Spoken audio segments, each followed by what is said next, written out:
But let me start off by demything some of those huge technology that I told to you and also break you off from, by the way, I want to ask ICT, was the order of preference given after the cloud revenues or, AWS, Salesforce, and then Oracle? I hope it was not, right? Thank you. So let me debunk this technology myth for you. Let's do a little artificial intelligence. Okay, I'm supposed to be quite good at that. What we will do now in the next 30 seconds is I will call out my name and all of you call out your name. Okay? We will do that twice. Okay? And let's see how much of it is retained. On count of 3. Okay?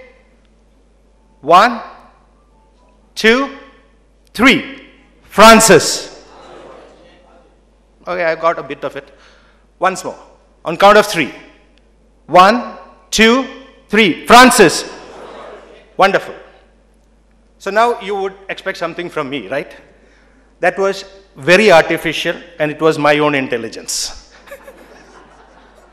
It has got nothing to do with any of the technology. I wanted to break you out from the technology jargons.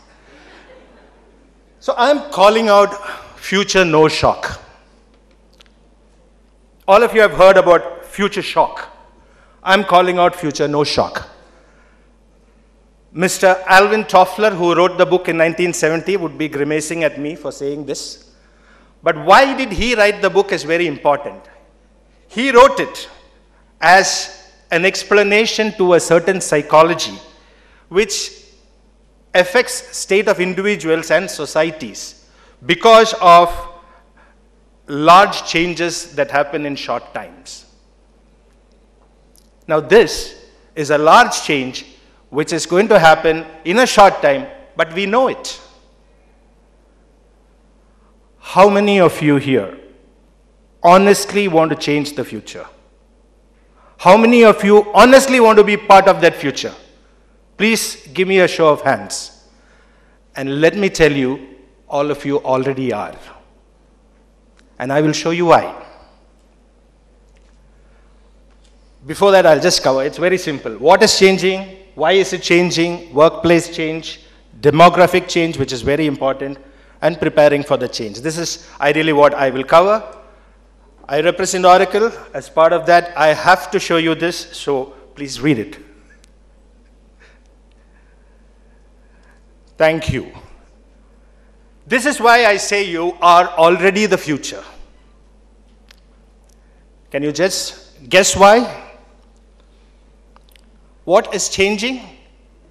You all can recognize. Now, people talked about technology on the platform and how it changed, but why is it changing? What was the need for the 1950 platform to change to the 1980 platform to the 2000 platform? It's because of this. People started interacting with people. Businesses started interacting with businesses in a different manner. No longer could the snail mail do the work for you. No longer could you call up and do businesses. And what has it reached out to? It has reached out to email, the internet, the phone, Skype, Facebook, Wikipedia, YouTube. All of this are just aiding businesses. And you are one of that already. You are one of the last streams of where we have reached already. And that is why I say you have already reached the future. You're already part of the future. You're already shaping the future. Now, let's look at a little bit of these. The first one, empowered customers. Now, that is the reason why many of the things changed, and I want you to know that. What is an empowered customer? An empowered customer is somebody who knows what he wants, who wants it now, or who wants it where, who wants it when, and we have empowered the customer to do that. This is probably the 5th time somebody is referring Amazon today, but I will repeat it once more. It's just connecting the dots that somebody has done, which has now empowered the customer so much that he can pick up what he wants and get it delivered where he wants, when he wants. Many things have gone back to the customer. The customer decides what it is. Gone are the days when it was a manufacturing-led thing. I manufacture, you buy. How many of you have tried booking an ambassador car? If anybody here has been fortunate or unfortunate to do that way back 30 years ago or 35 years ago, you would have realized that you have to go and then make a DD and book a car and wait, and then it will get driven from Calcutta for reasons I do not know. And it will be delivered to you in a condition which you do not think it is a new car. They had changed it. Of course, I don't want to talk about Hindustan Motors so badly here. They changed it over the years. But this used to be a time. I wanted to refer that as the manufacturing-led time. The famous quote, you can have any car as long as it's black, was said by? Yes. Then started the distribution era. So the distribution era started a lot more to do with how we can distribute things. And people who are able to distribute things faster and reach it to the customers at a lower cost became the leaders in that. You have dealerships which have come up with started connecting. You have a lot of retail companies. You have fast-moving consumer goods coming in. The distribution model increased. And then came the technology era. Anything that has got to do with manufacturing, faster distribution, then the technology is coming in, started to catch up. And now it's the customer-empowered era. We always thought customer was king. Was he? A question you may want to ask yourself. Was he the actual king? No. That was the front office. You know, the back office was always done by whatever people wanted. And now, the customer is the actual king. So when you have a new customer who has evolved, what happens next? A lot of things has to get digitized because the customer is connected, so you also have to be connected. Digital can be anything that has got to do with a digitized world. A customer today has time to check his wearable, check his heartbeat, check how fast he's walking, how many steps he has burned, what's the temperature, what's the weather going to look like tomorrow. It has gone to that level. So digitization has become human. And what's a wearable anyway? A wearable is a way that you can translate things within your biology into machine language, right? That's what a wearable does. So you've gone into that level of connectedness as far as digitization is concerned. Knowledge everywhere. Yes, of course. We had the search engines coming in, and they kind of democratized knowledge, right? You have artificial intelligence coming in now, which is democratizing the expertise that is available in the market. That's how you need to look at it. Internet of Things. Now, all of this, 3.5 billion internet users, devices, it's bound to happen, right? Things started talking to each other. My shoe is connected to my watch is connected to the light, the lamp, the curtain, the chair. Everything is connected and interconnected.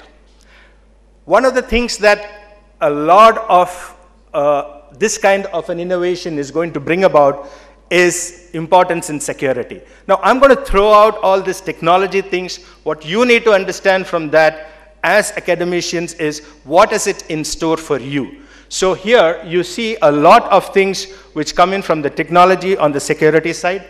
There on a lot of digitized. So anything to do with information, how to deal with information is something that you need to teach your students and you need to have it in your curriculum. Anything to do with how to sell, how to reach the customer, how to acquire a customer is going to be very important even if you are not a seller. All right? Mobile is very much, all of you, as you said, use the Ola to come here, use the Uber to come here. A lot of us use the Swiggy. The days of m-commerce has come in, mobile banking has come in, so mobile is very much a part of our day-to-day lives, right? I just move in from here. The cross-channel service is nothing but how the customer wants to reach you, and he wants to use it in multiple channels. This is as much of technology I will talk. The rest of it is for us to decipher from here what holds good for us and where it comes from. So they say that tomorrow belongs to the person who can hear it coming. This was famously said by a gentleman called David Bowie. So data is what you see in here as the biggest thing that you can see, right? So anything that has got to do with data, the analytics side of it, the programming which comes out with analysis and data side of it, keep a watch out for that. A second aspect of it is it's just not in the IT industry. It's going to happen in all the industries.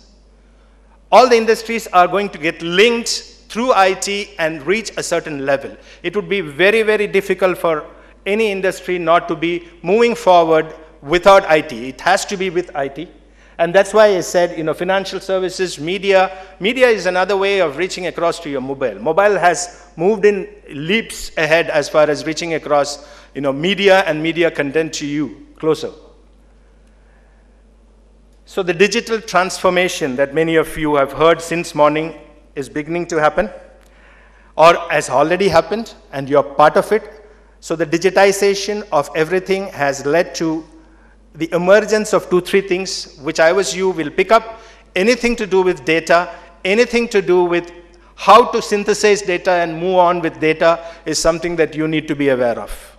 And this is going to happen in all tracks of life, all trades of the industry.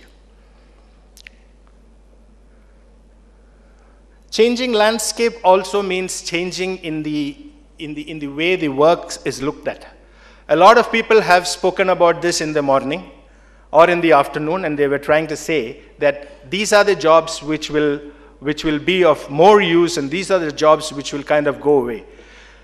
I have here a slide. I'm not very sure if the graph is clear, but the ones on the right, the blue dots on the right, are the ones that has scope to pull up, and that's business and financial operations, management in general, computer and mathematical from the design side of it, the architecture and engineering, sales related, education related. Now this would be good news for all of you, I suppose. The ones that are going to be less needed in the future is the office and administrative, the hardcore manufacturing which comes in along with that, construction, the legal aspect, the usage, but the lawmakers will still be there. The installation and maintenance work. People in the IT industry would know what definitely that means. Now this comes to another aspect. Every industry would look for people to eradicate from this side or to move away from this side, and automation coming in there. I'd like to throw upon something that is technology driven, but is happening in everyday lives where you would not be able to judge it. The previous generation, the generation before me, would have had 3 jobs in their lifetime, right? My generation would have maybe 7, 8 jobs in their lifetime. You already saw my CV, so I have to say that. The millennials have already gone through that 7 jobs. So the need for them to be updated is quite high and very, very high, because you can't be, and many of them are very, entrepreneurial as well. So you need to get yourself skilled, upskilled, cross-skilled all the time to be on top, right? And that brings us to the next topic. If they do that, why do we worry about automation? See, it's a different way to look at it. Automation was always, talked about as a negative connotation. The negative connotation is that, it is going to take away jobs. Like somebody said, the ATMs coming in and the bank clerks went on strike. How much can we automate depends on each industry. It's different in different industry. But the fact remains that 60% of all occupation have 30% of the tasks which can be automated. And that's for real. If that is for real, then why isn't it seen? Why isn't it amongst us? Why aren't robots sitting amongst us? That's the next trend that people look for. When you talk about robotics, hey, where's the robot? That's in a very hardware-related world. What you should be worried about is the software robots. Those are the ones who are already there, and that is nothing but this automation. So the bots which are being spoken about, the ones in the softwares, those are the ones capable of doing the mundane tasks in again and again without having any interference or having any faults in that. And that is nothing but this automation that we are talking about. Now, if this automation is what is coming in, then how do we work with the workforce that is also coming in? So on one side, you have the bots coming up, it's getting automated, and on the other side, all of you are churning out students into the job market. These students should have these skills, because we are going to work along with these robots, whether it is a hardware robo or whether it is the bot from a software side. Sense making, able to connect things, is very important. Social intelligence is very, very important, and this is something that I'm seeing among the people that I interact with is coming down. Because for us, in our generation, when we were there used to be a lot of meeting people, shaking hands, holding hands, walking together, running around, physical playing, contact sport, which has come to a very virtual, video-based connectivity kind of a thing. The social intelligence is going down. So when you teach, please ensure that your students have the social quotient way up above. Sad to note that this is probably one of the reasons that when students study, the lack of emotional quotient is low, the social intelligence is not built in. Two things are happening on the rise as I see it. People coming in, probably not able to work with a lot of people because it's my way or the highway. You either listen to me or I don't do it. Or the pressure gets so much that, they tend to do some nasty things which you don't want to be mentioned in an audience like this. The social intelligence has to increase, the emotional quotient has to increase, and this is also something that colleges can play a big role in. And I'm taking a very honest opinion about it. It's not about the company that I'm working in. This is about the people that I'm connecting with, the kind of places where I've gone and seen people, and this is something that they're again and again talking about. The thinking itself has to be different. Somebody said, you join an organization and he says, I'm reminded of Charlie Chaplin in Modern Times. If you have seen that, he goes around with a spanner trying to fix things, and he does it all day, and he goes home like this, because he's trying to fix things with a spanner. I'm sure you must have seen that, right? Whereas today's organizations are not about telling you what to do and you going and doing that. It's about thinking, connecting the dots, which are very, very important. Somebody said earlier that, I'm a Java programmer. Don't ask me questions. I wouldn't have answers. I do coding all day. No, it's not going to be the way of how things are. And obviously, the load balancing. You have people working 18 hours, not able to do it. The thought process is, should you be working for 12 hours, 8 hours a day, or can you work intelligently for 2 hours? I hope my boss is not here, but anyway, that is something that you can pull off if you are connected well, if you have all these skills that we are talking about here. Now, how can we get all of this? Okay, so that's the graph of the fourth industrial revolution, which has been beaten down to death since morning. I've seen at least 4 people show that, so I'm not dwelling much upon in that area. If I were you, I would do this. Continuous learning. Skills that are taught year 1 may not hold good year 3. Retention is something that is very important. We all have a problem in retention, right? And then you would ask me how many of the algorithms that you learned or how many of those chemistry that we studied is of use here. It's not for study alone that retention is being told. The mathematical tables which were forcefully taught to me, my school had a curriculum which said that 12 into 12 was to be studied. My father insisted that I study up to 20 into 20, and I don't use it now. But there are enough and more proof that people who have done this repeatedly have higher stability in their mental health. It is for those repetitive things. You might all ask me, it's a processor, not a storage. Yeah, true. But for you to process faster, you need to help it process, right? So things which are cognitive in nature need to be developed. Things which are anything got to do with digital need to be developed, which means data, how to analyze data. Comprehensions which you give is one way of understanding that. The students need to have the capability to adapt and reinvent.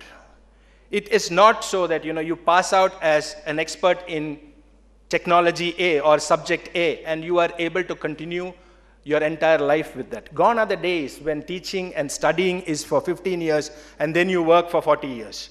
It just doesn't happen. And that's why I said, people have to change jobs faster these days. If we are reaching here, then comes the real question which is posing all of you today. There is so much of people coming into the employment world on a monthly basis, and there are so much of jobs on the other side, and still there is unemployment. Sounds a little ironic, right? And India's youth unemployment is also quite high. The overall unemployment is talked about at 4% and women at 7%, but the youth unemployment is upwards of 25%. Now, why is that? Imagine the anxiety of somebody who's passing out of engineering and coming into this world, and then another year goes round, 30% of them have not got into the jobs, or they're not even studying, and then another batch is already coming in, so the anxiety is quite high. So the employability of these people is very much important, and that is something that the academy itself is trying to help, working with colleges, working with business. And of course, if that is the case, the last point is what I would say. We've covered this. If today's working conditions has to be understood properly, what's government doing about it? It's very, very important that the government works together with the universities and the businesses and forms a collaboration between all of them. It has to have a powerful political will. It also needs to bring in, at this point in time, between the governments and the businesses, certain other things. A lot of entrepreneurs today end up at their 45th year not having a health insurance, which if it was along with an organization, it would have had. Please, along with the social skilling, teach a little bit of financial stabilization of the families as well, because along with these, this is very important when people come out of the colleges to understand. It's not just the physics and the mathematics. These are also important things which I feel should be inculcated. Thank you. I think it's gone over time. I've tried to be as honest as possible, and hence it would not have been completely on technology, but I leave you with this slide, which I think is what we should go forward and achieve. Apprenticeship, internship, coaching, cognitive skills development, all of this is how we can make our future shock-proof. Thank you.